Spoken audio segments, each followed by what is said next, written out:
ਸਤਿ ਸ਼੍ਰੀ ਅਕਾਲ ਜੀ, ਤੁਸੀਂ ਦੇਖ ਰਹੇ ਹੋ ਆਰਐਮਬੀ ਟੈਲੀਵਿਜ਼ਨ। ਮੈਂ ਰਤਨਦੀਪ ਸਿੰਘ ਧਾਲੀਵਾਲ।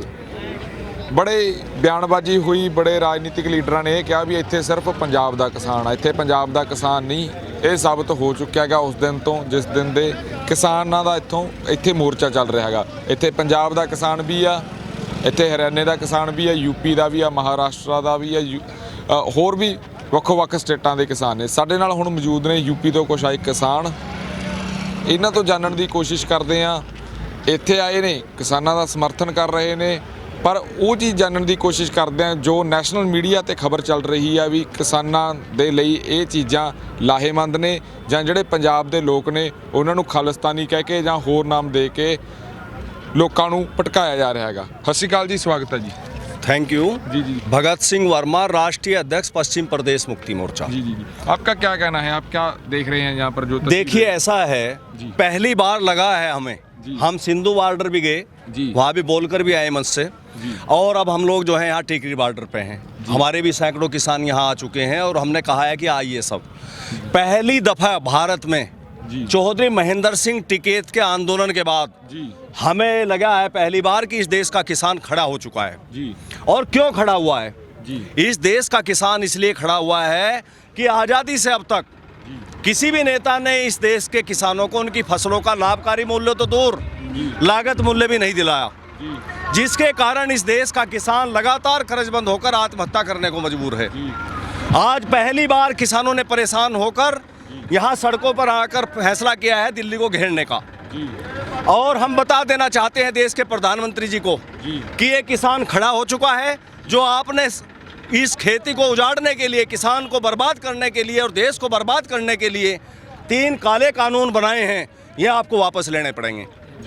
हम बता देना चाहते हैं पश्चिम प्रदेश मुक्ति मोर्चा के माध्यम से कि इस देश के अंदर इन 3 काले कानूनों की आवश्यकता नहीं थी। इस देश के अंदर केवल एक कानून चाहिए इस देश के अन्नदाता किसानों को, और वो कानून ये कि स्वामीनाथन की रिपोर्ट को लागू कर दिया जाए और दूसरे किसानों को उनकी फसलों का लाभकारी मूल्य मिलना चाहिए। अभी किसानों की फसलों का लाभकारी मूल्य क्या है? लाभकारी मूल्य है किसानों का, यदि गेहूं की मैं बात करूं तो गेहूं का रेट कम से कम 5,000 रुपये कुंटल होना चाहिए, क्योंकि गेहूं जो है 3600 रुपये हमारा लागत खर्च आता है गेहूं को पैदा करने में, और सरकार हमें दे रही है मात्र 1975 रुपये। कैसे किसान की जान बचे? धान की यदि हम लोग बात करें, मैंने स्वयं 8 साल पहले 11-21 धान बासमती 4600 रुपये कुंटल बेचा, और इस बार बेचा है 2800 रुपये कुंटल। तो झूठी बात करते हैं इस देश के प्रधानमंत्री कि हम किसानों की आय दुगनी करेंगे। हमारी किसानों की आय तो आधी भी नहीं रही। तो इस बार पहली बार भारत का किसान खड़ा हो चुका है। ये शो करता है कि किस तरह से ट्रैक्टर ट्रालियों में अपना खाना बना रहे हैं लोग, और ठंड में, दिसंबर की कड़कती हुई ठंड में जब हमारे किसानों को अपने खेतों में काम करना होता है, तब हम लोग यहाँ सड़कों पर बैठे हैं दिल्ली के पास। और देश के प्रधानमंत्री और उसकी कैबिनेट को ये चिंता नहीं कि आखिर किसान क्यों बैठा है यहाँ। तो पश्चिम प्रदेश मुक्ति मोर्चा इस देश के किसानों के साथ है।